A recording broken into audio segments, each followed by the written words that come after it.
Right. எந்த கேள்வி சலித்து விட்டது, இரிட்டேட் ஆகுது?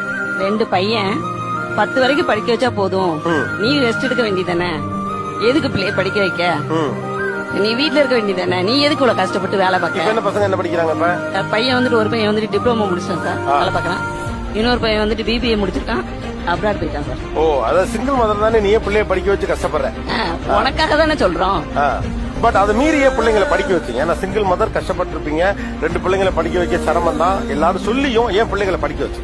என் பையன் நீ வீட்டுல வச்சு சாப்பாடு போடுறோம்ல, உனக்கு என்ன வேணுமோ வாங்கிக்கோ காசாரு. நான் 300 ரூபாய் சம்பளத்துக்கு 10 மணி வரைக்கும் வேலை பார்த்திருக்கேன். என்ன வேலைமா 300 ரூபாய் சம்பளத்துக்கு 13 வருஷம் வேலை பார்த்தீங்க? கார்மெண்ட்ஸ், பிரைவேட் கார்மெண்ட்ஸ்ல வேலை பார்த்தேன். 60 ரூபாய் சம்பளத்துக்கு வேலைக்கு போனேன். எப்ப ஓட்டி தருவாங்கன்னு இருப்பேன், ஏன்னா 30 ரூபா கூட கிடைக்கணும். இப்பயமாக சொல்றேன், 500 ரூபா கூட வேண்டாமா, நான் ஒரு நாள் வேலை பார்த்தா 2000 ரூபாய் சம்பளம், நீ வீட்டுல இரு. நான் 3 நாள் வேலை பார்த்தா 6000 ரூபாய் சம்பளம், மாச சம்பளம், நீ வீட்டுல இருமா அப்படிங்க. வீட்டுல தான் இருக்கீங்க இப்ப? ஆமா சார், 1.5 வருஷமா வீட்டுல இருக்கேன், ரொம்ப சந்தோஷமா இருக்கேன்.